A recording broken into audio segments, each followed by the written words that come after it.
We all know a night out at the club in Vegas can get a little bit pricey, but I've got a tip that can save you a cover fee at some of the hottest nightclubs.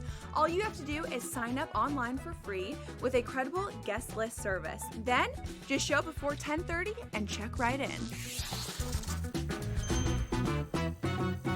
See you in Las Vegas. Let's get lucky. I was that confused trying to figure out why Cameron Young isn't as good as he should be, because we've seen all the flashes. Like at some point of his career, he's been elite at something. Like he's been elite at putting this year. He's been an elite iron player. He's been an elite driver of the golf ball.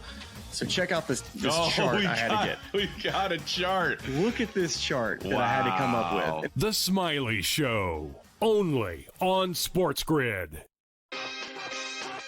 Every time he's there, he just finds a way, and he's going to break through. Look at Cameron Young. Cameron Young was one of those guys, too. Remember Cameron Young? Second in the Open Championship, fourth, like plays great in majors, almost won the Canadian Open again. I seen this guy play live. I'm like, how does this guy not have a win? And then last week, Kev, you saw what he did. He put his foot on your throat, wrestling style. He didn't just win, he murdered the competition last week. Game time decisions, only on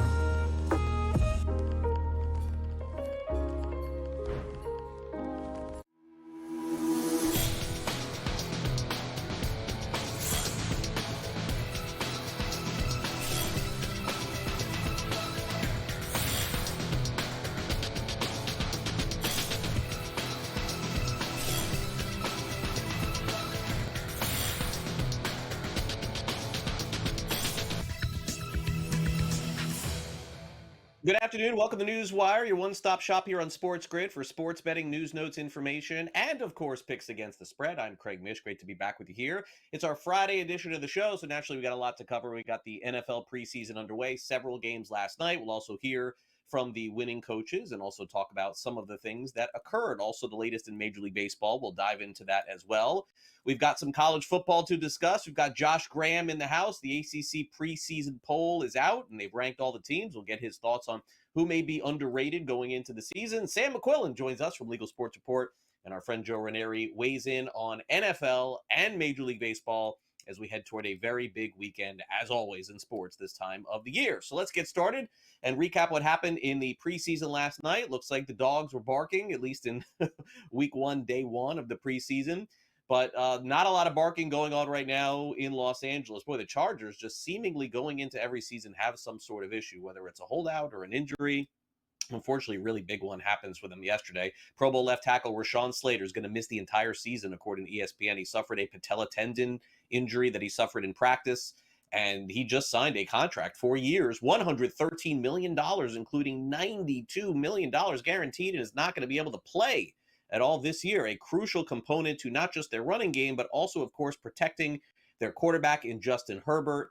No word on who will replace him as of now as they get ready for their preseason game coming up. Meanwhile, the Chicago Bears, how about this? They set a record NFL evaluation in terms of sale. The current owners, the McCaskey family and Ryan families, have reached an agreement to split the 2% stake that was previously owned by Andrew McKenna. The deal values the Bears at a record NFL number of $8.8 billion. That's a valuation of what the Bears are. Now, again, Bears probably top third of the league in terms of finances and money, in terms of teams. But what does that mean the Dallas Cowboys are worth? That probably is a fair question to ask. 20 million, 30 million, who knows?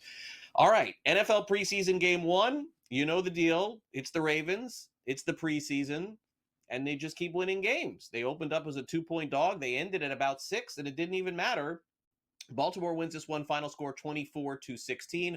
Harbaugh now 41-21 against the spread in the preseason. Bilal Cohn ended up tearing his ACL and MCL, but it was a really good offensive output, at least in the early part of the game for the Baltimore Ravens. Here's John Harbaugh on what came out of the game in particular. Good night, fun night. Seeing the guys compete, seeing the guys fight. make some plays. A lot of young guys played well. We can talk about all those guys. Fourth down stop at the end, that was awesome and fun to watch, and really proud of the guys. BK is going to be out for the season, it looks like. He has some torn ligament in his knee, unfortunately, so I'll just tell you that right now. Other than that, I think we're in pretty good shape with injuries. We had a couple things, but we should be okay with. And this guy right here, man, made a bunch of plays for us and got after it. And we had big kick returns, and we had our defensive ends coming off the edge. We got some sacks and got some TFLs. So a lot of good things to look at and a lot of things to work on. Meanwhile, on the side of the Indianapolis Colts, scary moment in the early part of the game as quarterback Anthony Richardson left the game. It ended up being a dislocated finger, which apparently is not going to sideline Richardson for more than a few days. Of course, Daniel Jones is battling with Richardson for the starting job there. Neither quarterback all that impressive, at least early on. But here's Steichen on the injury, and Richardson talked about it as well. Is it a dislocation? Dislocation. They popped it back in right now, day to day.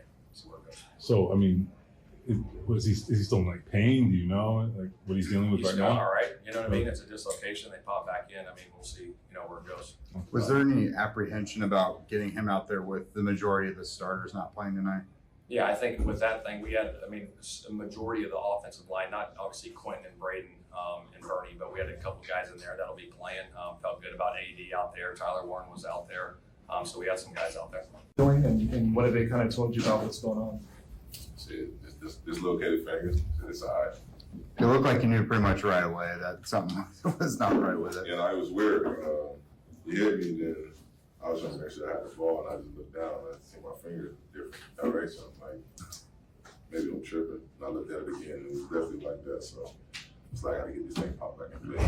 I'm good though. How does it feel? Is it hurt? Is it swollen? I mean, it's a little swollen, but it'll be all right. It's just tender right now. It'll be a little bit more sore in the morning, but I'll be good. Daniel Jones will start the next preseason game for the Colts, as was previously scheduled next week. All right, you never know when we're going to get a tie in the NFL, and it happened in week 1 of the preseason. That's right. Raiders, Seahawks, and the return of Pete Carroll ends up being a 23-23 final in the game last night. Neither team particularly great early on in this one, but in the end, Raiders came back and made it closer, and Pete Carroll not particularly thrilled with the first half performance in his first game preseason as coach. Overall impressions, obviously haven't seen the film, but overall impressions, please, sir. No, I've already seen the film. I got that done just now. So I have everything in this steel trap right now.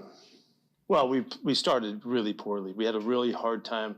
I don't know why that stopped, but the officials, got us 5 times that we assessed penalties, and there was a few other ones that they let go. It was miserable looking first quarter. And, we were kind of hung in the game as far as, trying to win the game. We didn't run the ball very well in the first half. We really didn't do much of anything very well, but we stayed close. And so it was the opportunity for us to face that up and then come on back and see what you can do in the second half to finish the game. And it was a marvelous second half for our guys as a team. We did so many cool things that we weren't able to do. We ran the ball better. We protected the quarterback better. The quarterbacks made their throws. The guys made their catches and gave us a chance to win a football game on the last play of the game. And, that's kind of all we can hope for, Bud Grant taught me that a long time ago. And the Eagles continue their run after Super Bowl champs. They win again in game 1 of the preseason. No Jalen Hurts. They didn't need him. Eagles get a 34 spot on the board in the first game of the preseason. Tanner McKee, backup quarterback, 20 of 25, 252 passing yards, 2 touchdowns passing, 1 touchdown rushing. Looks like he's one of the better, if not the best, backups in the National Football League. Nick Sirianni, very impressed. Nick, how do you think Tanner played tonight? Played pretty good. Let's see, but a little bit more as far as what he did well. He played good. No, he did a lot of good things. Went to the right place with the football, was accurate. Ran, had really good operation. Him and Kevin, a lot of communication, and Scott. He did a really nice job. It felt good. Felt like we were moving the ball, which was always fun. Obviously we'll watch film, and you never really know until you watch film. There's things that are like, oh crap, I missed that or whatever. But overall, moved the ball well, had a lot of guys that made great plays. So the feeling is good. You joked when the Eagles social media team showed you your Madden score that you wanted to show tonight. You deserved higher than a 61. Yeah. Do you think you accomplished that? I mean, we'll see. We'll let them decide. But yeah, no, I've had a lot of people come up to me and be like, "Hey, nice job, 61," or whatever it was. So yeah, it's been a funny joke going around. 3 games in the preseason tonight. The National Football League, Lions and Falcons starts it off for us tonight. Then Shedeur Sanders gets his first start. Browns, Panthers, Patriots, Commanders. Also 7 p.m. Eastern. Jimmy Ward arrested. Texans defensive back for the second time in 2 months. His status going into the season clearly in question. Micah Parsons not traded. Did have a back issue. Didn't practice yesterday. And also Steelers defensive tackle Cameron Hayward, all pro, says he wants a new contract and won't practice in full until he gets one. We'll be back with Josh Graham talking some college football next.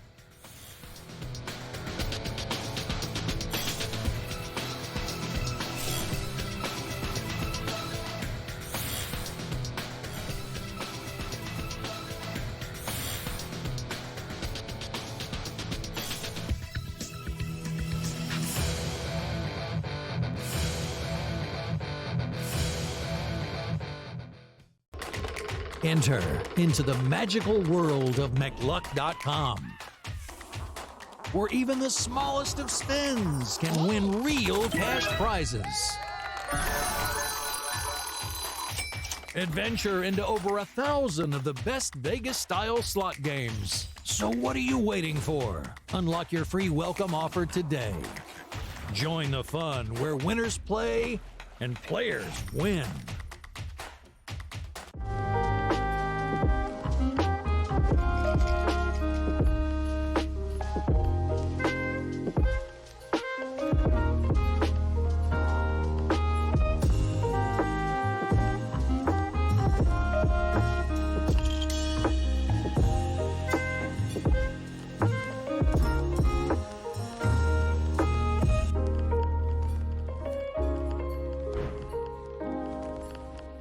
We're going to go through every single thing, and I've got a great team behind me that's going to help me get the job done. I want this to be the place that people come to. There is going to be an energy to game time decisions that you will feel night in and night out. We are going to hit every single one of those markets that you need to know about. We will have everything at our disposal, and we will use that to our advantage. There is not going to be a better place, I promise you, than Game Time Decisions. I'm Kevin Walsh. Tune in to Game Time Decisions weekdays on SportsGrid. This is the moment every fan waits for. The countdown's over. The road to kickoff has begun.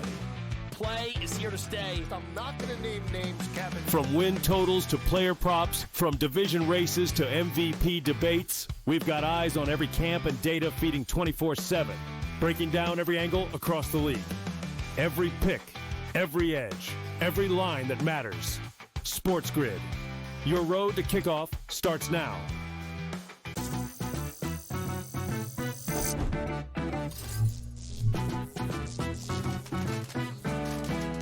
Did you know sportsbooks tend to draw up tighter bet lines for events that get even more bettors, like championship games or major matchups? My tip? Try betting on less popular sports. You might have a better shot at beating those odds. Now, go get lucky. See you in Las Vegas. Let's get lucky.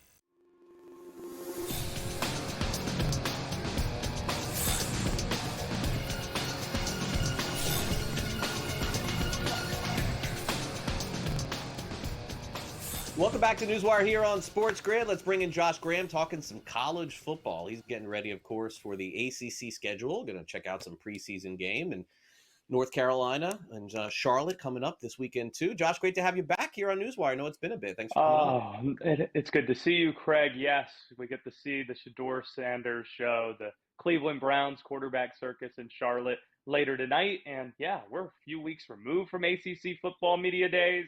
And don't look now, but a couple weeks from now, we're going to be looking at week 0 games. It's kind of crazy. Yeah, can't wait for that. And I know we're in it here now in college football. I mean, certainly once the preseason kicks in, it's like all systems go for football. So let's take a look at the ACC's preseason poll, and you tell me if we're missing something going into the season. Now, obviously, Clemson is stacked and ready to go. Miami is at number 2. SMU coming off a great season, number 3. We have Georgia Tech at 4, Louisville 5, Duke 6, FSU 7, the Fighting Belichick's 8 from North Carolina, Pitt 9, NC State 10. I'm not going to go through the back 5 here because I don't think that they're going to have such great seasons. It's Vatech, Syracuse, Boston College. Of course, Cal is going to round it out, former Pac team there. So lots of intrigue going into the year. I mean, a lot of expectation that Clemson is back on top and dominant, which they haven't been in years. Miami's got quarterback, changing with Beck coming in, and of course Cam Ward leaving. When you look at the schedule and you look at the teams, who do you got underrated? In terms of value to win the ACC championship, it's Clemson and then everybody else, but the 3 teams that you might look at as potentially having enough firepower to push the Tigers and maybe pull off an upset is Miami, Louisville, and possibly SMU, because we saw how great that championship game was last year and SMU getting to the playoff. But there's really not a great value pick to win the ACC championship in terms of getting to the title game. Don't sleep on the Pitt Panthers, who are picked 9th, because this was a team last year that started 7-0, that brings a lot of guys back. The schedule isn't great, but in terms of a value play, just to get to an ACC championship, that might be one to keep an eye on. Wake Forest is 16th out of the 17 teams. That's a new coach in Jake Dickert, but they have the easiest schedule in all of high major football. So when you look at their over-under of 4.5 wins for the year, you're going to win 3 of their non-conference games, maybe all 4 altogether. So all they'd have to do at a minimum is win their 2 league games to get to that over. I think with some of the talent on that roster that returns, they might be able to get over that mark. All right, good call there. We'll see if that plays out. Now, what will play out when the ACC battles the SEC on August the 30th? This game is in Clemson. Good thing for them. No one wants to play in Death Valley at night, but there's a war of words as to whether or not playing in Clemson at night is more difficult. The Tigers are 4.5-point favorites over the Tigers, 4.5-point underdogs. Total of 57.5. This number has moved a little bit in favor of Clemson. I could not tell you why. Maybe you can. But needless to say, I'm expecting a fun game to open up the season. I know where I'll be on Saturday night. When you're talking about this game, be careful of mentioning the word Tigers, to be more specific, and be careful on using the expression Death Valley as well. This game's going to be in Clemson's Death Valley. LSU has their own idea of what Death Valley is, of course. I think the reason why there's some movement in favor of Clemson is because I think college football is starting to catch up with the fact that there might not be a team more talented in the country than Clemson is this year. Texas might be in that classification if Arch Manning can hit the ground running right out of the gate. But when you look at mock drafts, which obviously isn't the end-all be-all, pretty much all of them have 5 Clemson players going in round 1, maybe even 6. There was one mock that had that. When you look at the ACC preseason poll that came out, or the preseason All-ACC, you're talking about 13 Clemson Tigers, offense and defense, out of the 26 or so, or 24 or so, that are on that list. So this Clemson team is the most talented team since the one we saw go 15-0 with Trevor Lawrence winning the title in 2018. So that might be why you're starting to see some movement in favor of Clemson. Obviously, it's hard to win at Clemson anytime, especially at night. Yeah, and you have 2 quarterbacks who are among the favorites to win the Heisman Trophy Award. Although, Josh, I would tell you, if my memory serves correct, it seems to me that none of the favorites who have been up there on FanDuel and DraftKings at the beginning of the season last few years have ended up winning the Heisman. I feel like that shift has come in October and November. So Arch Manning is the favorite, but I think that the odds makers are sort of catching up here and saying, hey, look, we got to bunch this up here because we don't know who's going to win the Heisman either. You see Klubnik and Nussmeier will go against each other. Jeremiah Smith from Ohio State is 11-1 as well. So, I mean, look, this is a tough one to call every year, but I personally don't think betting the favorite has been the way to go recently. Don't think so. Like, if you want to look at some of the odd value you got to get at least 20-1 odds to look at something like that. Because when you consider the guys who win, to your point, it's seldom ever the players going into the season. So you'd be better served doing your homework, looking a little bit deeper at some of those 20-1 or longer odds. Because you're right, A lot of the awards are dependent on voters, what they think about a guy and how you meet those expectations. And if the lofty expectations are set so early, that's a bar that you have to clear that is already pretty lofty, and that's hard to do. Yeah, Josh, you mentioned the Miami Hurricanes. I want to shift over to them real quick. I live in South Yeah. Florida. Previously covered them for many years, in the winning years, by the way, in the winning years. But grew up in South Florida, very familiar with them. This is a polarizing team for me. I know that you call them a little bit, Josh, a sleeper for me. I mean, something is just bothers me that the fact that they had Cam Ward and didn't go as far as they should have, and now they don't have him. I understand that Beck was okay at Georgia, probably above average as a quarterback, but I don't know. Something seems off for me to have them so high and their win total so high as well, 9.5 wins. I mean, the pressure is on every coach, but Mario Cristobal's got to close out some late wins, I think, to get rid of that narrative that he's had in the past. I'm with you. The number's set too high. 9.5 wins. You got Notre Dame to open up. You go to Florida State. Florida looks really good this year. It's not an easy schedule. They go to SMU. And yes, I do think it's a slight downgrade at quarterback. The one plus you'd point to is that they are really good on the offensive and defensive lines. And that obviously is key with any team you project going into the season. Fair enough. Josh, enjoy the NFL preseason. And of course, we'll talk more about the college football season coming up. Thanks for appearing on the show. Thanks, Greg. SportsGrid Sound Off up next.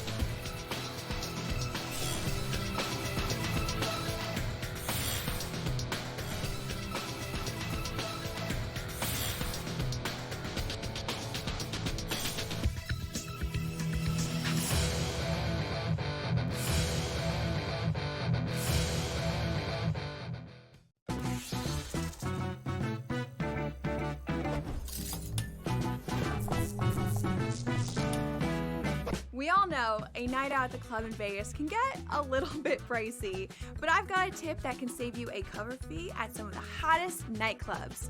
All you have to do is sign up online for free with a credible guest list service. Then, just show up before 10:30 and check right in. See you in Las Vegas. Let's get lucky. I was that confused trying to figure out why Cameron Young isn't as good as he should be, because we've seen all the flashes. Like at some point of his career, he's been elite at something. Like he's been elite at putting this year.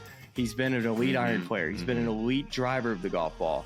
So check out this chart I had to get. We got a chart. Look at this chart that I had to come up with. The Smiley Show, only on SportsGrid. Every time he's there, he just finds a way, and he's going to break through. Look at Cameron Young. Cameron Young was one of those guys, too.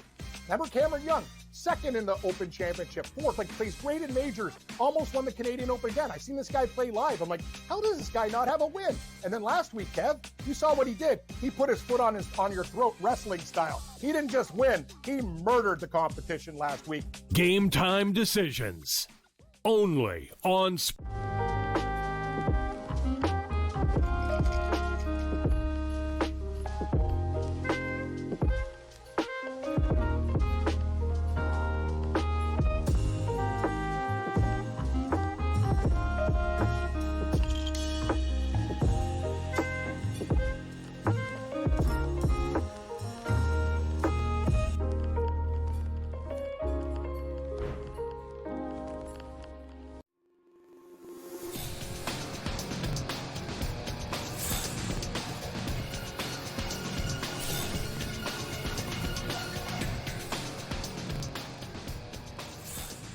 Welcome back to NewsWire here on SportsGrid. Time to hear from some quarterbacks on the SportsGrid Sound Off. We've got, of course, future Hall of Famer Patrick Mahomes, very likely future Hall of Famer Josh Allen of the Buffalo Bills, and then what to make of Giants quarterback, who we're going to get to see this weekend, in Jackson Dart. Time now for the SportsGrid Sound Off.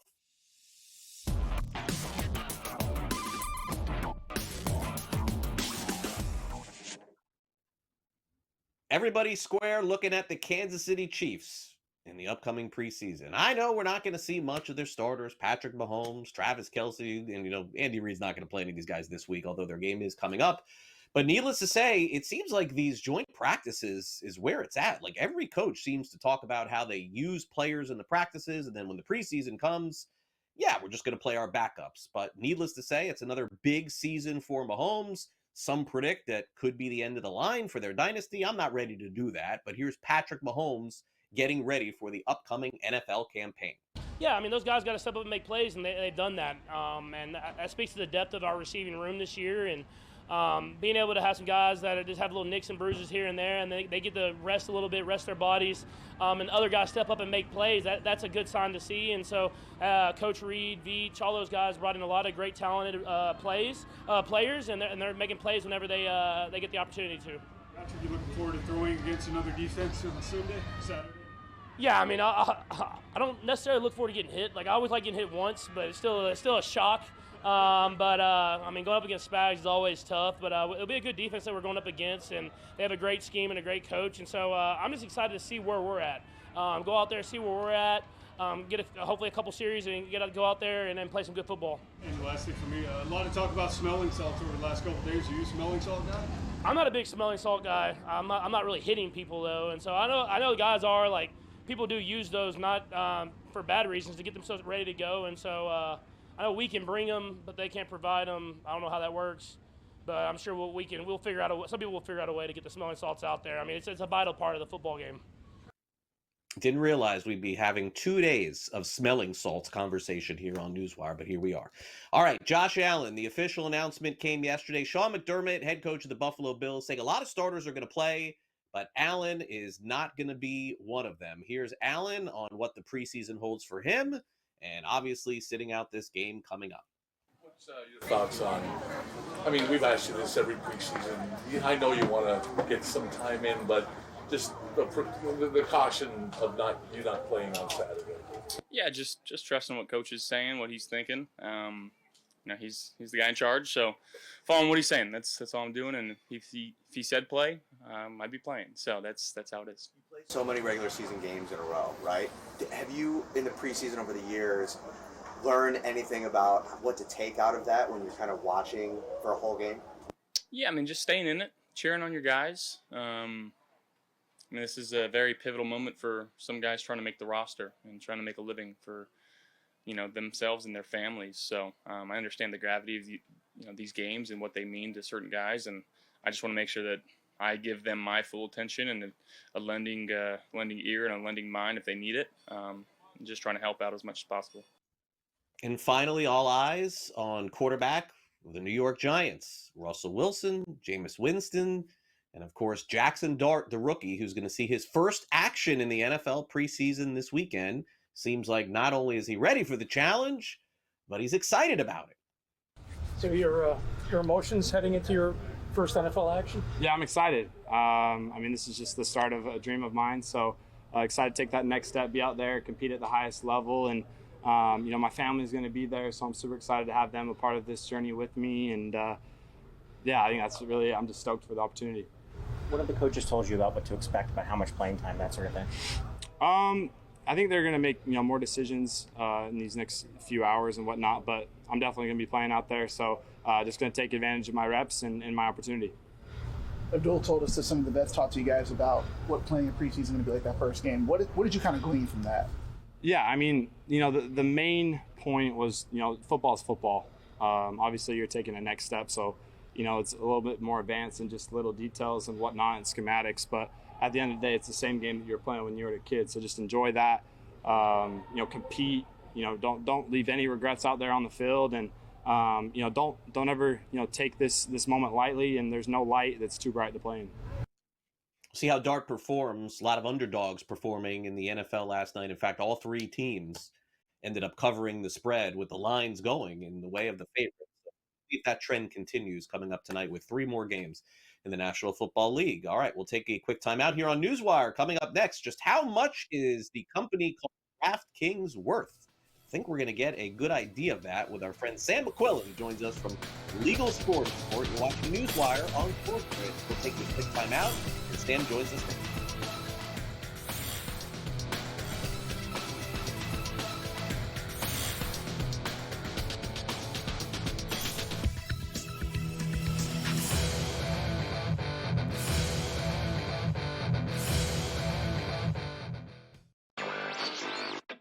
it's becoming just harder in general to do business from a money standpoint in general, let alone the competition. So yeah, Betfred closing up shop, will be gone by tomorrow.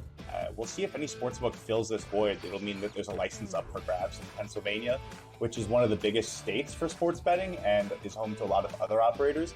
At this point, we're getting to a time when no one's rushing into the market. NewsWire, only on SportsGrid. It was already pretty solid up top, but you had the bottom that's that much better with Ryan O'Hearn and Lariano. Like, we now have a well-rounded lineup on top of a great pitching staff. Michael King is expected to start making his rehab starts. So you have him plus Pavetta plus Dylan Cease. You Darvish is back. You have the frontline pitching, the depth in the lineup, and now a great bullpen. You have it all. I really like it, like I do. Like, sometimes I get caught up in the Padres because of what they can be. Pro Baseball Today, only on SportsGrid. Every time he's there, he just finds a way, and he's going to break through. Look at Cameron Young. Cameron Young was one of those guys, too. Remember Cameron Young? Second in the Open Championship, fourth, like plays great in majors, almost won the Canadian Open again. I seen this guy play live. I'm like, how does this guy not have a win? And then last week, Kev, you saw what he did. He put his foot on your throat, wrestling style. He didn't just win, he murdered the competition last week. Game time decisions, only on SportsGrid. This is the moment every fan waits for. The countdown's over. The road to kickoff has begun. Play is here to stay. I'm not going to name names, Kevin. From win totals to player props, from division races to MVP debates, we've got eyes on every camp and data feeding 24/7, breaking down every angle across the league. Every pick, every edge, every line that matters. SportsGrid. Your road to kickoff starts now.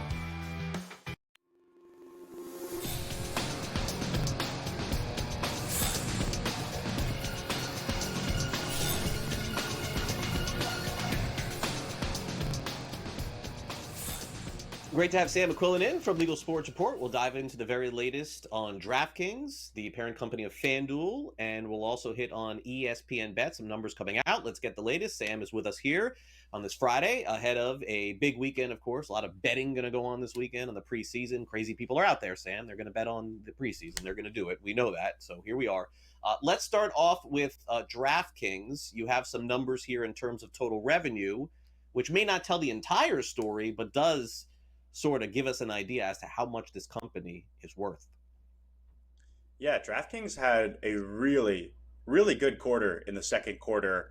It actually broke a couple records sports betting wise. It had the highest hold margin it ever had in a quarter, and it said it got really lucky, so lucky in fact that it made about $75 million more than it expected to from sports, from what we call these lucky game outcomes, which is really important because, as we've talked about these companies in the past, Q4 was one of the worst quarters ever from a sports betting standpoint. I think NFL favorites won at almost a 75% rate, which literally never happens. That was the first time it ever happened, and that really caused a big impact to these companies. I think DraftKings said it lost, about $200 million in revenue, just unexpected from that. And of course, that's stuff that can happen in sports betting. Things swing, they go this way or that way, but then Q1, it was similar with March Madness where, pretty much all the favorites won there as well. There was no big upsets and the sportsbooks really just got hammered. So this quarter, it finally swung DraftKings' way and other sportsbooks that we'll talk about in a bit. And it had a really, really impressive quarter. There was a ton of Game 7s in the NBA, the finals, as well as in hockey with the Stanley Cup finals went to a Game 7.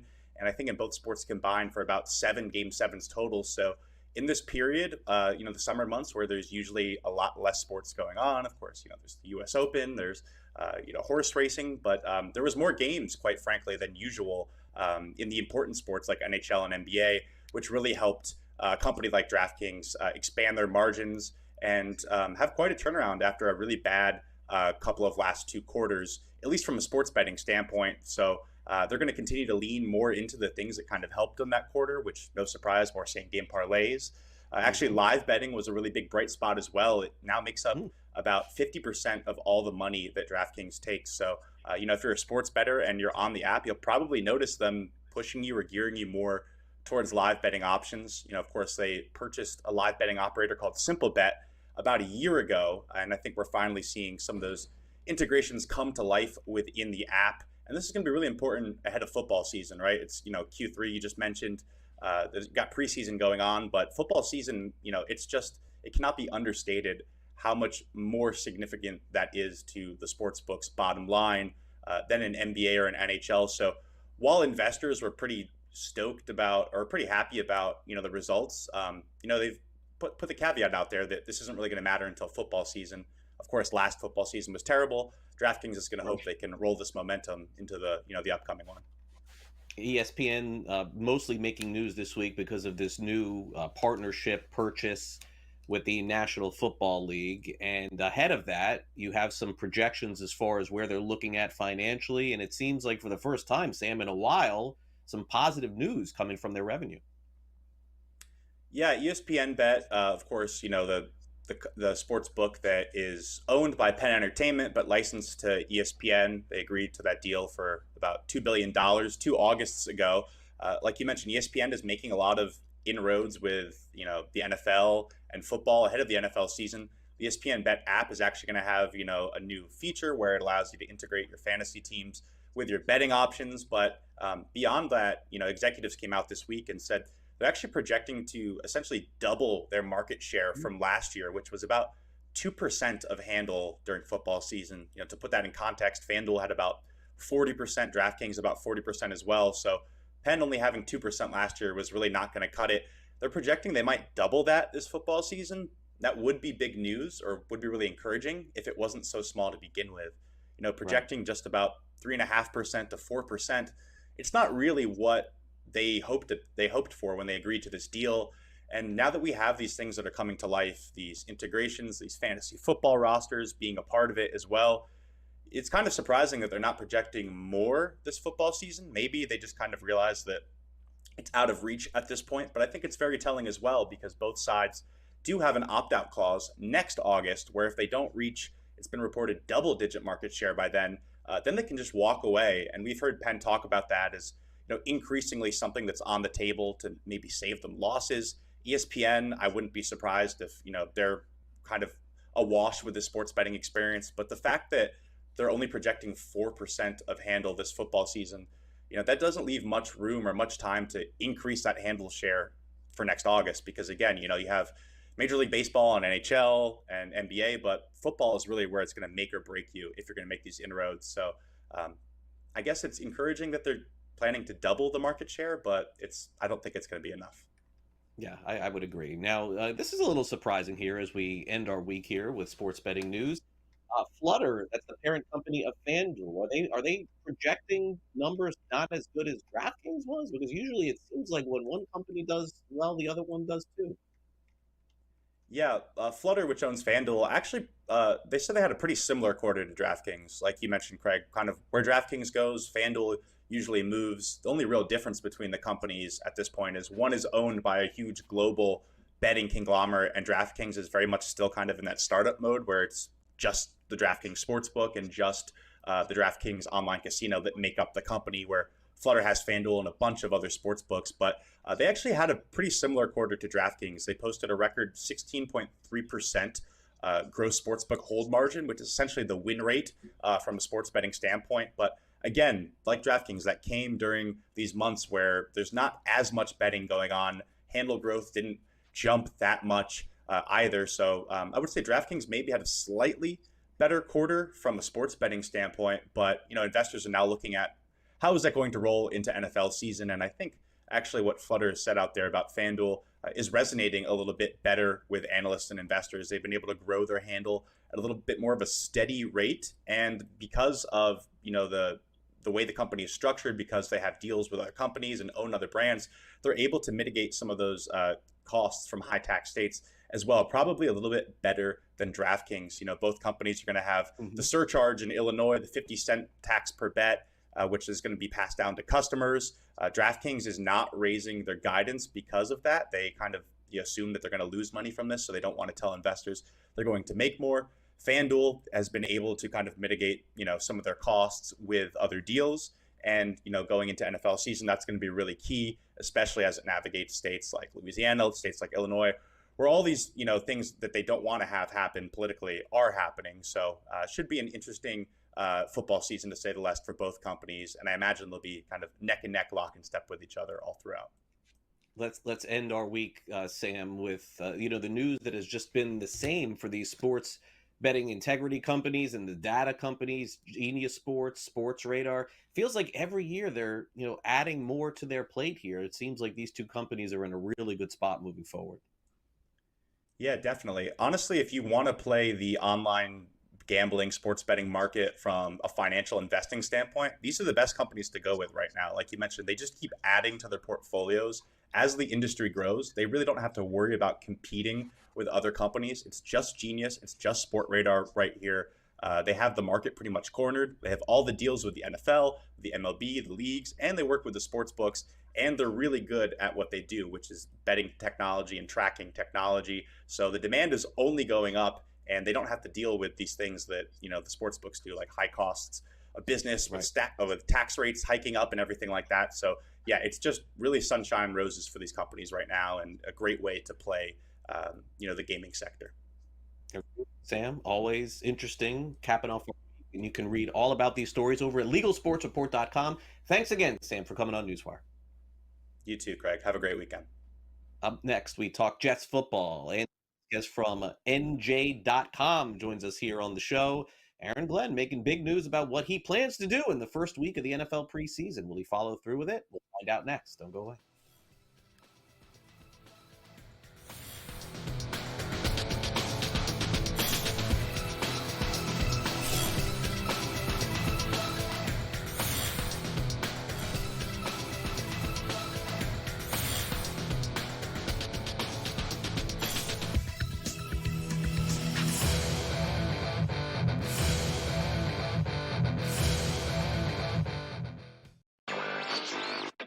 Becoming just harder in general to do business from a money standpoint in general, let alone the competition. So yeah, Betfred closing up shop, will be gone by tomorrow. We'll see if any sportsbook fills this void. It'll mean that there's a license up for grabs in Pennsylvania, which is one of the biggest states for sports betting and is home to a lot of other operators. At this point, we're getting to a time when no one's rushing into the market. NewsWire, only on SportsGrid. It was already pretty solid up top, but you had the bottom that's that much better with Ryan O'Hearn and Lariano. Like, we now have a well-rounded lineup on top of a great pitching staff. Michael King is expected to start making his rehab starts. So you have him plus Pavetta plus Dylan Cease. You Darvish is back. You have the frontline pitching, the depth in the lineup, and now a great bullpen. You have it all. I really like it. Like I do. Like sometimes I get caught up in the Padres of what they can be. Pro Baseball Today, only on SportsGrid. Every time he's there, he just finds a way, and he's going to break through. Look at Cameron Young. Cameron Young was one of those guys, too.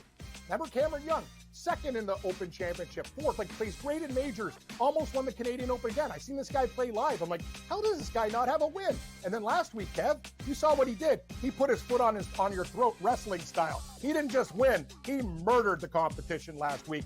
Game time decisions, only on SportsGrid. This is the moment every fan waits for. The countdown's over. The road to kickoff has begun. Play is here to stay. I'm not going to name names, Kevin. From win totals to player props, from division races to MVP debates, we've got eyes on every camp and data feeding 24/7, breaking down every angle across the league. Every pick, every edge, every line that matters. SportsGrid. Your road to kickoff starts now.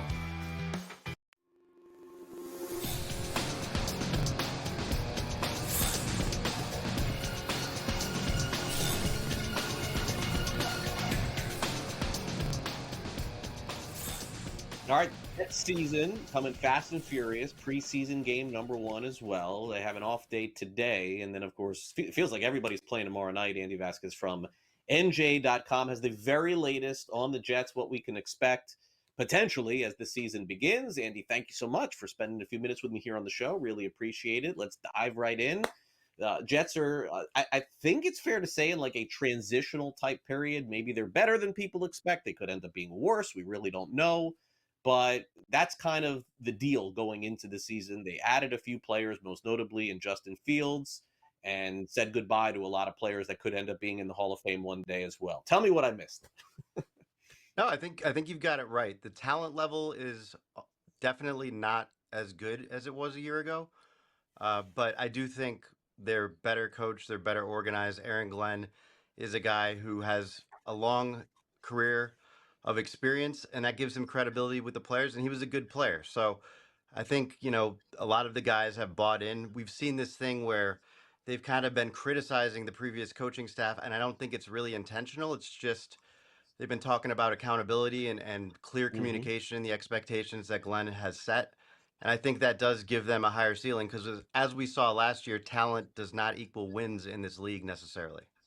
No, definitely does not, especially when the most talented player you have on your team is an older player. And until the second half of the season got underway, it didn't seem like Aaron Rodgers had anything left to me, although he did play well in Miami. I saw that game. I was there at that. Okay, so Aaron Glenn says that a lot of the starters are going to play on Saturday night. And look, this is something that is unusual in this day and age of the NFL, just simply because a lot of coaches are afraid of having their players hurt. And generally, with this new format going from 4 preseason games to 3, we usually just see everybody in game number 2. Why do you think Glenn is doing this? Is anything behind this? Well, I think it just goes back to what he's been doing throughout training camp, which is tackling. I've seen more tackling in the last 2 weeks than I've seen in my first 9 training camps covering the Jets. So, as Sauce Gardner said yesterday, if that's the strategy in practice, why would he not have us out there tackling during the games? They're already kind of embracing this injury risk that comes with this, and they have been banged up. Obviously, the calculus changes a lot if you suffer a significant or season-ending injury in a setting like tomorrow night in Green Bay. But it's pretty consistent with what he's doing, and I think it's kind of about setting his tone. And also, there's been this belief that you can get ready for the season without tackling properly. And I know watching the Jets try to tackle early in the season, it hasn't been, reality. And I think, Right. Aaron Glenn believes they have to, tackle multiple times before they get to the season if they're going to be at their best to start the season. Now, I think that, look, it's a quarterback-driven league, Andy, and there's no question that this is where the focus is going to be, and this is never going away in the National Football League. Yeah. So, Justin Fields is the quarterback. We had that scare real quick last week that maybe there was an injury. It didn't look to be that serious, and that's good news for him. Andy, a very different player we saw in Pittsburgh than we saw in Chicago. I'm not even sure if it was for the better in Pittsburgh because we really didn't get to see him open up the offense all that much. I wonder if your opinion is that we see the player that we saw in Chicago who was running around trying to make plays, not all that successful at times, or the player that they scaled back the offense to when he went in Pittsburgh last year. Is it somewhere one way or the other, or maybe in the middle? I think in between is the idea, to have that possibility of him bolting. And you're talking about a guy who is one of the best running quarterbacks of all time. In the same year that Lamar Jackson set the season record for rushing yards by a quarterback, Fields was like 60 yards short of it. So he can run like it's unbelievable what he can do as a ball carrier, but you can't completely take that away from him and have him run such a restricted offense. So I think you want to see something in between while not having him revert back to what he was in Chicago, which was struggling to find the right reads. And that's going to be, first of all, hard to see in training camp, and also a complicated thing because you're going to have to get defenses to bite on you making these simple short throws, and then also having that threat of bolting the pocket or having designed runs. That's where I think you'll see a difference. Is there'll be a lot more designed runs for him, where they're going to use the run game as a whole and his running as a big weapon.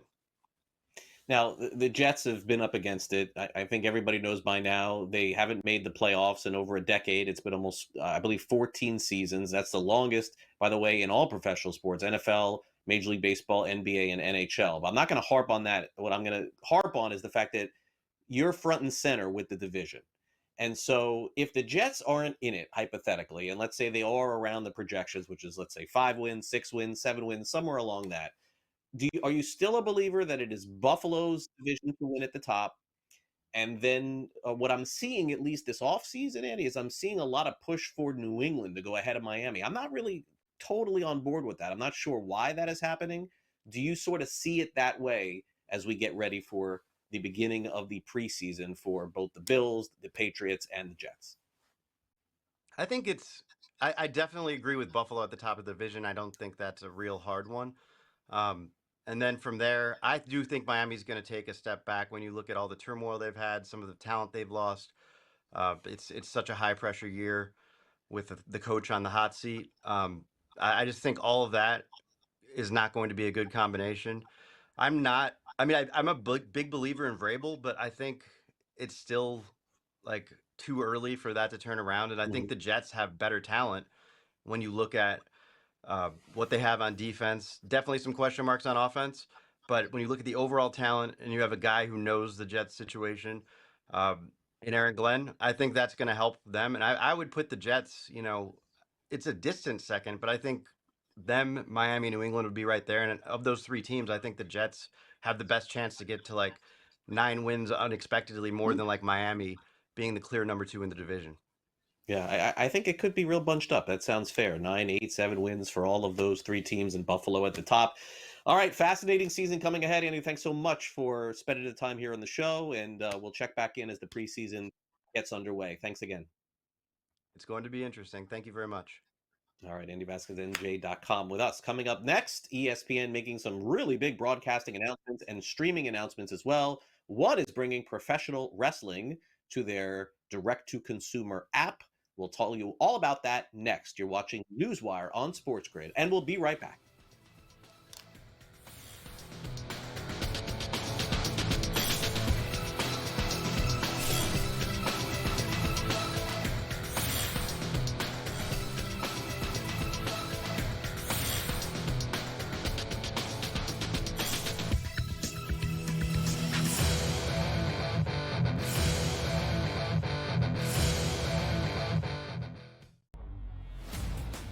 We don't care where you were drafted. You outperform somebody, you're going to be on that football field. Now, again, there are extenuating circumstances where he drafted quarterback number 3 overall.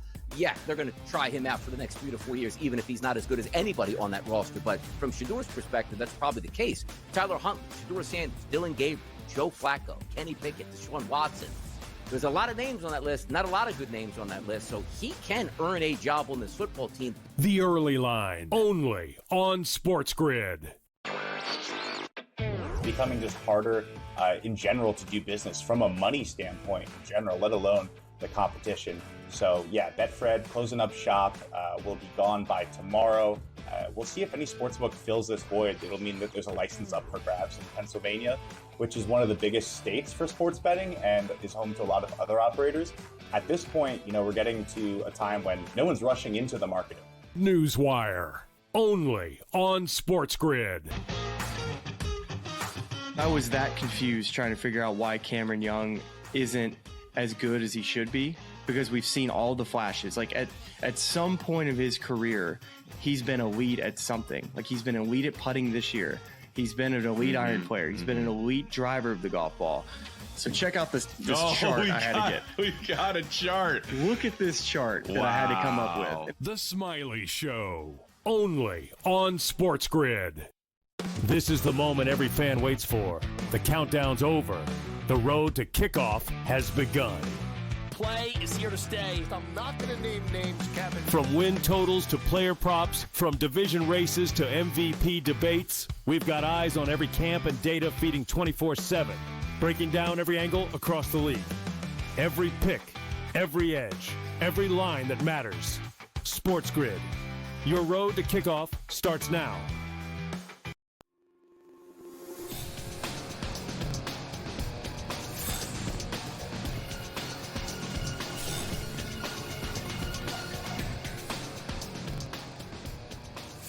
All right, welcome back to NewsWire here on SportsGrid. Are you ready for the Red Zone on ESPN? We know that's coming soon, but also ESPN announced this week an agreement with the WWE to air its premium live events exclusively on its upcoming $29.99 per month direct-to-consumer service starting in 2026. However, not everyone is going to have to pay for these premium live events on ESPN's direct-to-consumer. It's not clear exactly who that includes. Previously, Disney stated that those who subscribe to ESPN through the traditional cable or DirecTV satellite packages would have access to the DT service at no additional cost, but ESPN has made no mention of those deals when announcing its agreement with the WWE. For more on that, let's check in with our friends at Front Office Sports as the WWE heads over to ESPN. ESPN and the WWE have reached a 5-year, $1.6 billion deal where starting in 2026, ESPN platforms will be the exclusive home of all WWE premium live events. So let's welcome in our FOS media and entertainment reporter, Ryan Glasspiegel, to talk about this more. Glass, what else is included in this deal as the WWE moves from Peacock over to ESPN? So it's interesting about what is included and what isn't included. This includes the rights to 10 PLEs, premium live events, formerly called pay-per-views, in which it goes over 12 nights because WrestleMania and SummerSlam are both 2 nights apiece. And there are going to be select few PLEs that are simulcast on ESPN linear platforms, which is something that has never been done before. So that's going to be fascinating. Now, as far as what isn't included, WWE's library rights, which Peacock has, as well as the PLE rights for NXT, which is WWE's developmental promotion. So WWE is going to get a couple more bites at the apple, slicing and dicing up this Peacock package. Now, of course, Ryan, the primo product here is the live events, right? I mean, that's the thing that people are tuning in for more so than the library. Talk a little bit about the kind of journey that the WWE has been on in terms of eyeball growth, attendance growth, getting to this point where it's worth this much to ESPN to have those events. Yeah, so the deal with Peacock was 5 years for either like 900 million or $1 billion. I mean, pocket change. But the increase for ESPN on this package was like 60 to 80%. And again, that's without a couple of those other components included that are going to sweeten the pot. WWE's attendance is just through the roof. You look at it any night they're on Monday, Friday, or the Sunday or Saturday PLEs, the arenas and even stadiums are just packed to the gills, and the prices have been going up and up and up. And so they really, since Nick Khan left CAA during the pandemic in 2020 to join WWE, they really have just been compounding revenue growth like nobody's business. And on the other side for ESPN, you look at all they've been doing recently. I know we talked earlier in the show about the deal with the NFL. You now also are in a deal with the WWE and are in looking at their direct-to-consumer services that launch August 21st, the same day that Fox also launches Fox One, their direct-to-consumer services.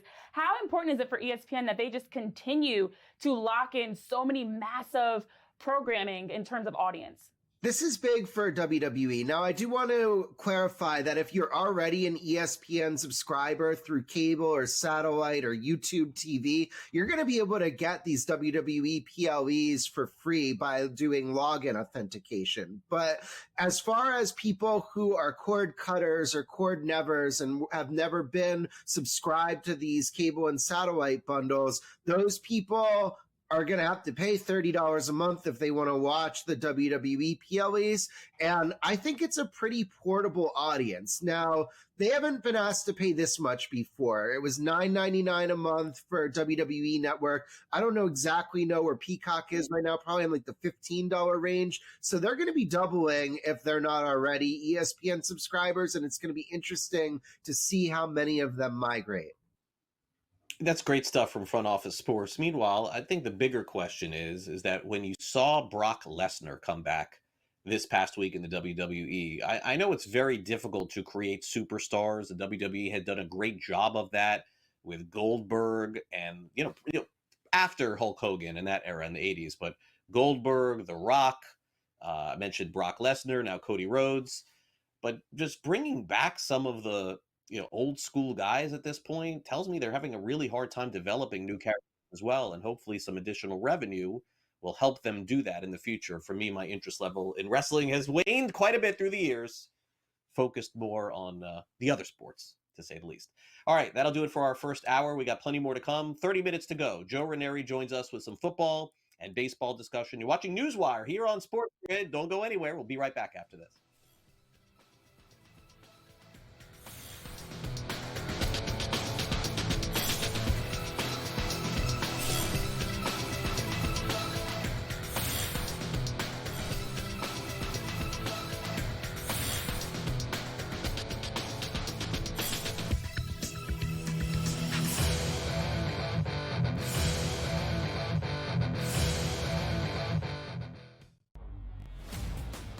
We don't care where you were drafted. You outperform somebody, you're going to be on that football field. Now, again, there are extenuating circumstances where he drafted quarterback number 3 overall. Yeah, they're going to try him out for the next 3 to 4 years, even if he's not as good as anybody on that roster. But from Shador's perspective, that's probably the case. Tyler Huntley, Shador Sanders, Dylan Gabriel, Joe Flacco, Kenny Pickett, Deshaun Watson. There's a lot of names on that list, not a lot of good names on that list, so he can earn a job on this football team. The Early Line, only on SportsGrid. It's becoming just harder in general to do business from a money standpoint in general, let alone the competition. So yeah, Betfred closing up shop will be gone by tomorrow. We'll see if any sportsbook fills this void. It'll mean that there's a license up for grabs in Pennsylvania, which is one of the biggest states for sports betting and is home to a lot of other operators. At this point, we're getting to a time when no one's rushing into the market. NewsWire, only on SportsGrid.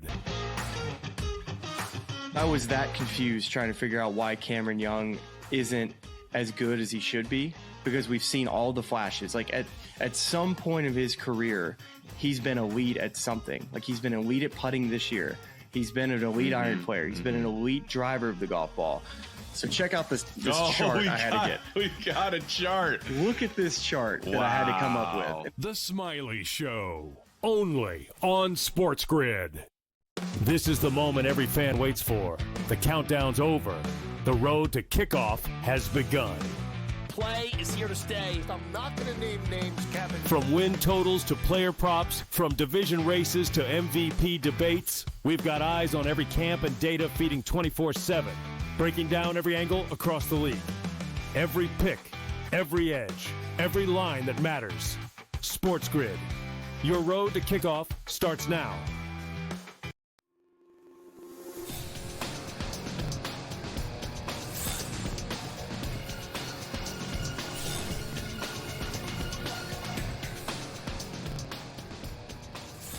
Welcome back to NewsWire here on SportsGrid. Big weekend of Major League Baseball on deck starting on Friday night. Let's go through some of the finals from last night in baseball. That would include the chase for the National League Cy Young, and it feels like it's all Paul Skeens, as Zach Wheeler will potentially make a start on Sunday. We'll see, but he's the heavy favorite right now is Skeens on the FanDuel Sportsbook. 6 shutout innings. He struck out 8. And the Pirates dominated and destroyed the Reds by a final score of 7-0. Skeens' current earned run average stands now under 2 at 1.94. Here's Skeens after the game at controlling the running game and shutting out the Reds. Yeah, I had to grind through it a little bit at times, but thought my execution when I needed it was good. So I was happy with it. How much do you enjoy a challenge when you get runners on second base? Not that you want that, but when you do that, that kind of pick the game up a little bit, and the challenge of getting them out, getting punch outs, how are you going to do it? Yeah, I mean that's where you see what you're made of. I think that's the biggest thing. I think every time we go out there, we see what we're made of. But sometimes when you get that, external pressure rather than internal pressure, I guess. If I'm pitching out of the windup, it's all internal pressure, however you want to call it. So, but you don't have a whole lot of room for error though. So, really just see what you're made of. And Skeens naturally still, as I mentioned, a heavy favorite on FanDuel to win the Cy Young Award. Meanwhile, the A's saw rookie Jacob Lopez dominate on the mound as the Sacramento Athletics shut out the hapless Nationals. Final score 6-0 in this game. Also, Dominic Canzona walk-off single in the 11th, and the Mariners topped the White Sox 4-3 as they have a 3-game sweep to show for that. And also in Major League Baseball last night, the Atlanta Braves rally to take out the Miami Marlins. Drake Baldwin had 2 home runs, 5 runs driven in. Atlanta 8 and Miami 6. That was the final there. Now let's get to the latest in preseason games number 2 and day number 2 here in week 1. We bring in Joe Ranieri of the Early Line at SportsGrid to go over the very latest. Joe, great to have you back here on NewsWire to preview some of the games today. We saw underdog last night, all cover, almost win outright. There was a tie. I guess that's the way that worked out yesterday. But I wonder if the same thing happens tonight because, Joe, the Panthers are 6.5-point favorites, and the total is 32. Is this right? 32.5 in this game tonight.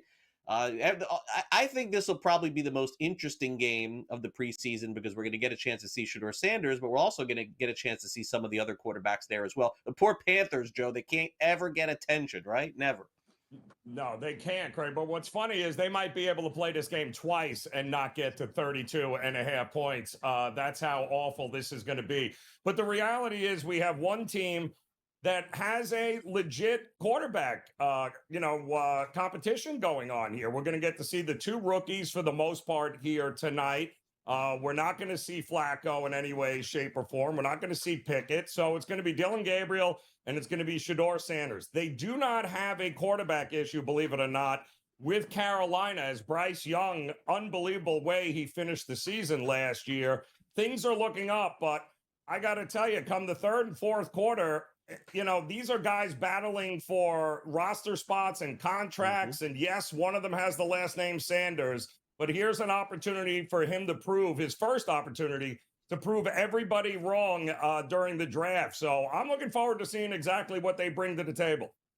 Yeah, and week one, starting quarterback right now, Flacco is the favorite, but you can see what's interesting is that Kenny Pickett has kind of gained some ground on him a little bit. He's plus 280 now over on FanDuel. Gabriel is 6-1. And Sanders, Joe, what simply could happen with Sanders is that if Cleveland just doesn't believe in him, regardless of the outcome, they could end up moving him before the season begins.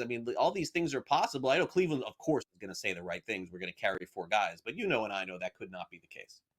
Yeah, well, and listen, it's interesting because I think we all believe the Browns are probably not going to have a great year this year. But I think with a lot of question marks on his team and with a lot of guys that have some opportunities to make this roster, they might be one of the better preseason bets here in these couple of games because there's a lot of question marks and nobody has promised anything on this team right now. So I think they could be very competitive during the preseason. Bryce Young walked into a horrible situation when he was drafted, Joe. I don't know that it's all necessarily his fault in his performance. When you're going into just, arguably the worst team in the NFL, things like this can happen. We saw some bright moments last year. FanDuel has basically reacted accordingly and set his numbers. Essentially, I think they're fair. 3,200 passing yards, 18.5 passing touchdowns. And you could get some really incredible numbers here if he ends up throwing 30. He was so good in college, Joe. You'd have to think he'll get a little bit better, right?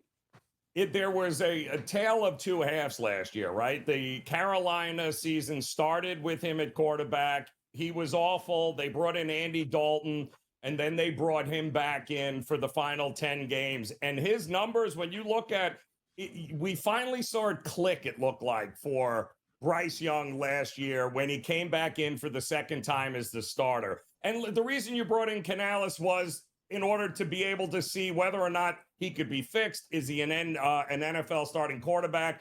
And those last 10 games last year showed me, with the lack of talent he had, it looks like the game slowed down a lot for him. I think this could be a real breakout season for Bryce Young this year. All right, good stuff from Joe. Now let's get to the second game in the preseason tonight. Lions and Falcons will start around the same time. Detroit, based off the season they had last year, I guess the odds makers are just making them favored tonight. Not sure why. 3.5 on the road at Atlanta, another low total, 32.5. Of course, quarterback's a big part in this, Joe. But I do think that Dan Campbell in particular, I like his coaching style, generally speaking, trying to win every game he has. And I also think he's going to want to let their new offense show itself a little bit and give some video to Ben Johnson while he's out the door to say, hey, we can still do this. The problem that he's having is that, he's already got a game under his belt, but we're also going to have to deal with Hendon Hooker and Kyle Allen again. So those are going to be his two quarterbacks. There were some injuries on the offensive line since the Hall of Fame game. So they got a lot of injuries in the secondary, but it was the mistakes he was most upset with. So something tells me we're going to get a really big effort from Detroit, even the backups. But look at who the quarterbacks are for the Falcons here tonight. It's no Michael Penix. It's not Kirk Cousins. It's Easton Stick and former UF quarterback Emory Jones. Those are going to be your two guys representing the Atlanta Falcons under center. And Easton Stick was with the Chargers for as long as he's been in the league. So now he's with Zach Robinson's offense in the playbook there. This feels like this could be like watching paint dry this game with the level of quarterback play that we're going to be watching tonight. Yeah, Emory Jones. I didn't even know that. Shocked to hear that he's going to get in an NFL game tonight. Wow, that's crazy. By the way, I believe Kirk Cousins, Joe, will be traded. I don't believe in this whole nonsense with the money that teams can't take on money. It's the NFL. They're making billions and billions of dollars. I think he's going somewhere else before the season begins. That's my 2 cents. Soon as the first big injury happens, knock on wood, hope it doesn't happen, but we know how this plays out here, Craig. Eventually, one team is going to have an injury. There's 2 phone calls that are going to be made for starting quarterbacks. One of them is to Atlanta for Kirk Cousins. And after what we saw last night, do not be shocked if Philadelphia is getting calls for Tanner McGee as well. So there are a couple of options on the open market if teams absolutely need quarterbacks before we get to the first week of the season. Yeah, and McGee is going to cost you a lot in terms of players. Cousins is going to cost you nothing, but he's going to cost you a lot in terms of money. So it's 2 different players there. Yep. Commanders Patriots tonight. Why is New England 6.5-point favorites, Joe, tonight? Every time I see numbers like this in the preseason, I just have to wonder, what am I missing? Well, it's a new era, right, in New England. So they are anticipating starters going here. We're expecting a big effort from a lot of these guys on the offensive side of the ball. And the Commanders, they got Josh Johnson at quarterback, maybe Sam Hartman in New England. Give me the points. The Patriots. Give me the points in all these games. Are you kidding me? Right back. We'll get on these points.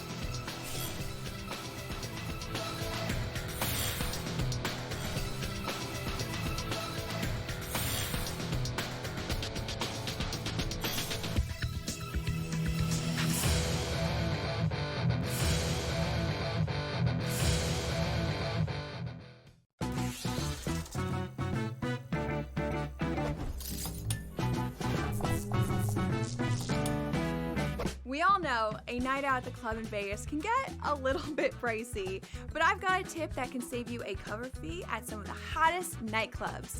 All you have to do is sign up online for free with a credible guest list service. Then, just show up before 10:30 and check right in. See you in Las Vegas. Let's get lucky. I was that confused trying to figure out why Cameron Young isn't as good as he should be, because we've seen all the flashes. Like at some point of his career, he's been elite at something. Like he's been elite at putting this year. He's been an elite iron player. He's been an elite driver of the golf ball. So check out this chart I had to get. We got a chart. Look at this chart that I had to come up with. The Smiley Show, only on SportsGrid. Every time he's there, he just finds a way, and he's going to break through. Look at Cameron Young. Cameron Young was one of those guys, too.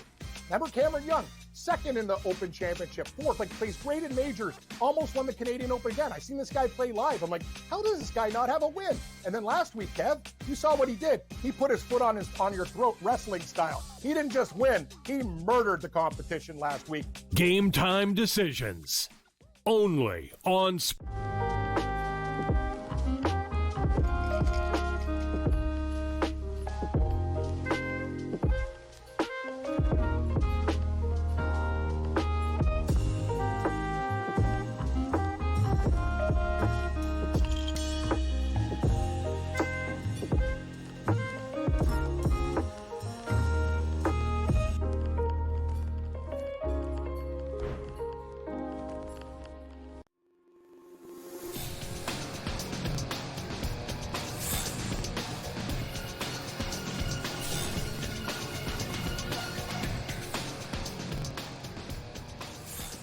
Nobody loves the Houston Astros more than Joe Ranieri, especially when they're going against the New York Yankees, right? Like, this is going to be a fun series for all. I got a chance to see both these teams play. Yankees in South Florida, Astros in South Florida.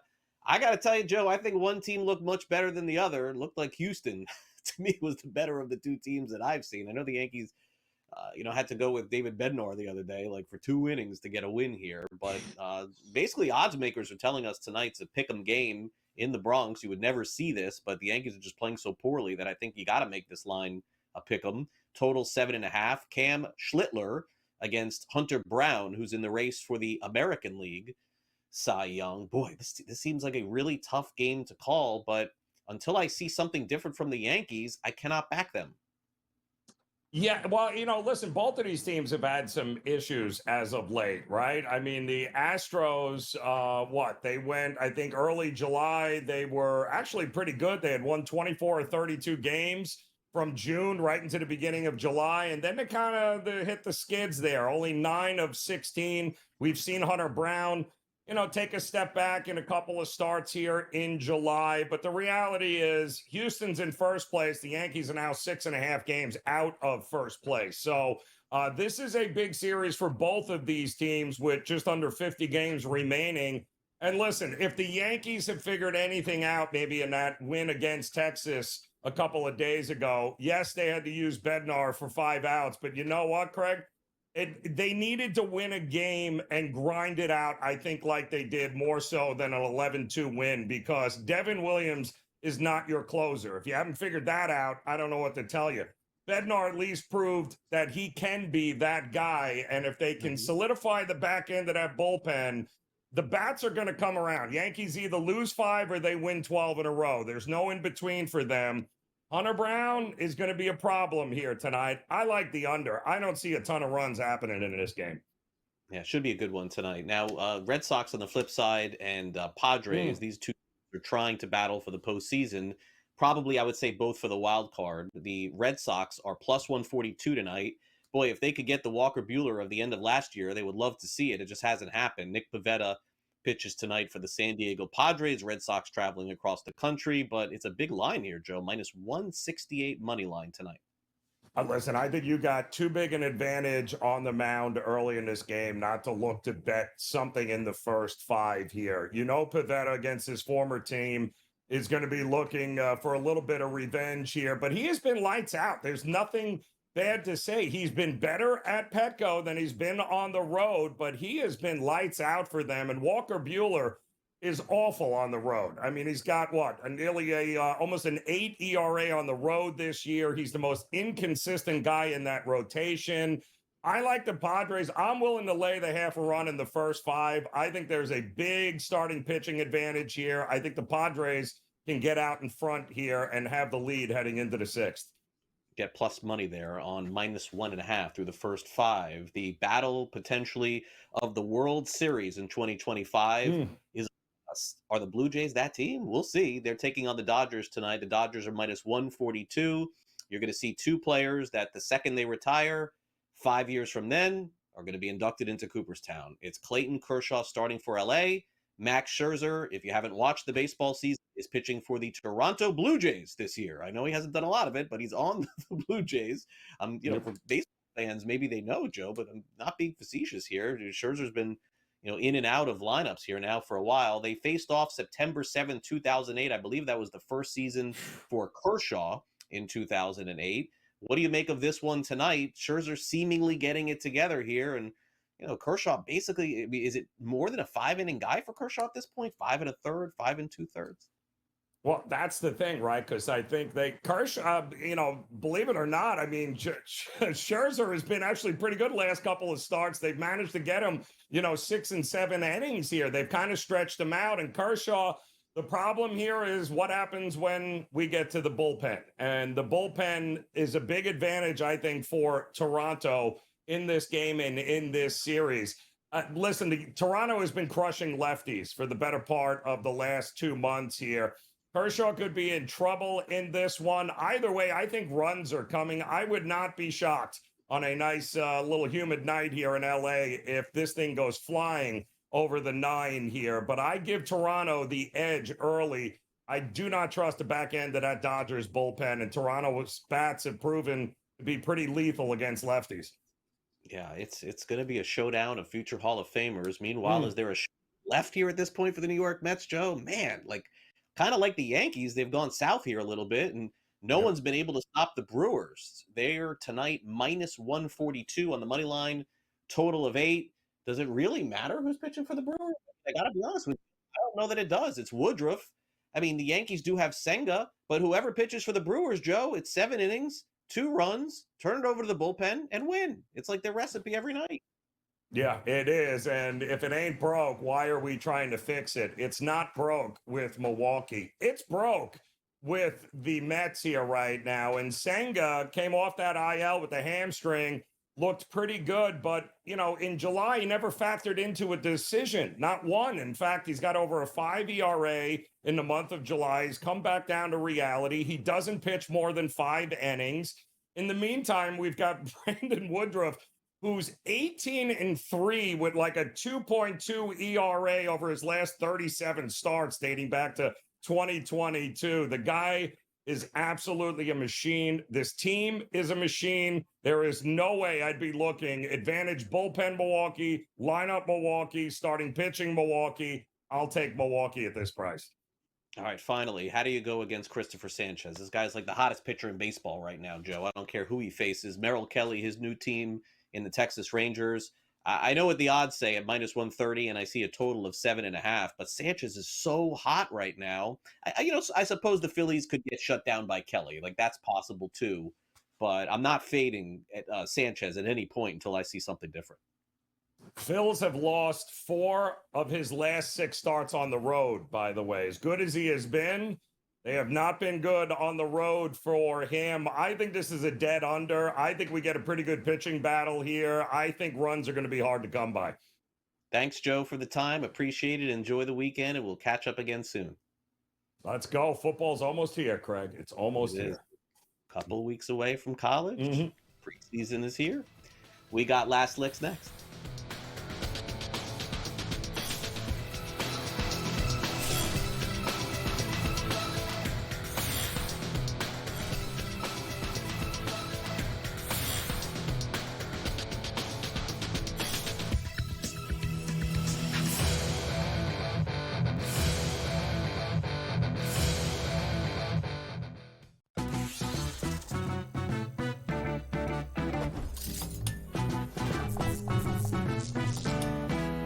We all know a night out at the club in Vegas can get a little bit pricey, but I've got a tip that can save you a cover fee at some of the hottest nightclubs.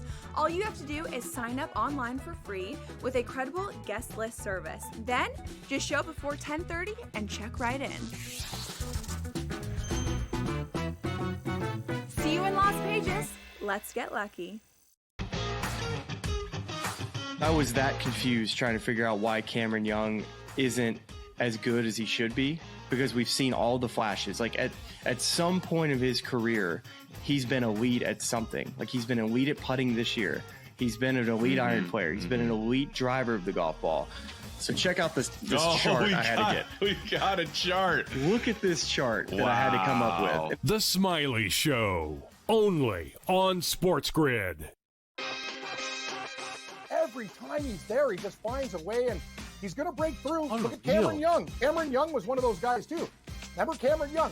Second in the Open Championship. Fourth, plays great in majors. Almost won the Canadian Open again. I seen this guy play live. I'm like, how does this guy not have a win? And then last week, Kev, you saw what he did. He put his foot on your throat, wrestling style. He didn't just win. He murdered the competition last week. Game time decisions, only on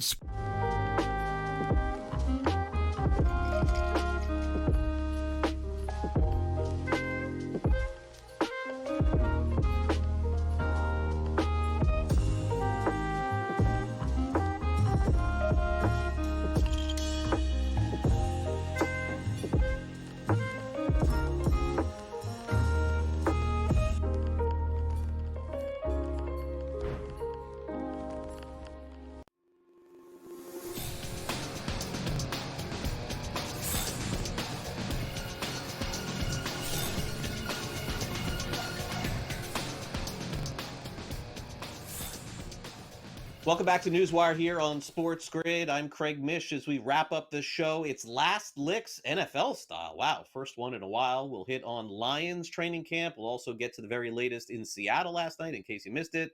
A very suspicious character on the sidelines taking pictures. And also the latest with the Chicago Bears as they enter the preseason. They begin tomorrow. All right, all that and more. Time now for some Last Licks.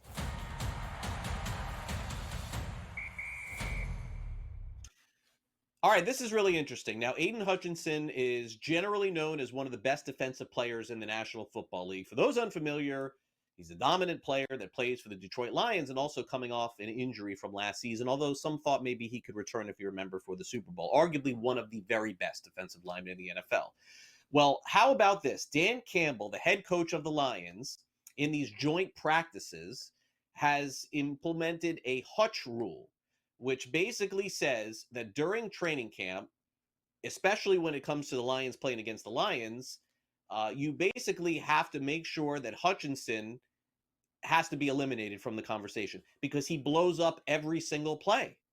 So the Hutch rule says that a play can continue if Hutchinson in particular blows it up from the start. So essentially, if the Lions are going against, 11 on 11s, playing against each other, Hutchinson blows up an offensive lineman.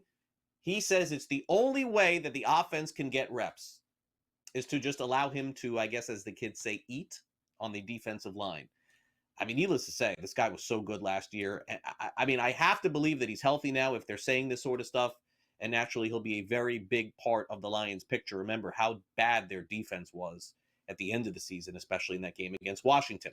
Meanwhile, this is not something that's unusual, but it does seem to me that there are former athletes in Seattle that love taking pictures, right? So Randy Johnson, who played for the Mariners for a number of years, is a professional photographer. In fact, he's such a professional that not only is he at sporting events, but he's brought in Ken Griffey Jr., and Griffey Jr. was a photographer at Home Run Derby and the All-Star Game as well. Well, now we have somebody else that's a legend in Seattle manning the sidelines. I'm not sure if he's even involved with Randy Johnson or Ken Griffey Jr. at all, but that is Marshawn Lynch, who all of a sudden was spotted last night with a camera on the sidelines taking pictures in the game against the Las Vegas Raiders. Let's also not forget that Lynch did play for a very short period of time with the Raiders as well. In fact, there was one point where somebody got even too close to his camera and he had to nudge them away.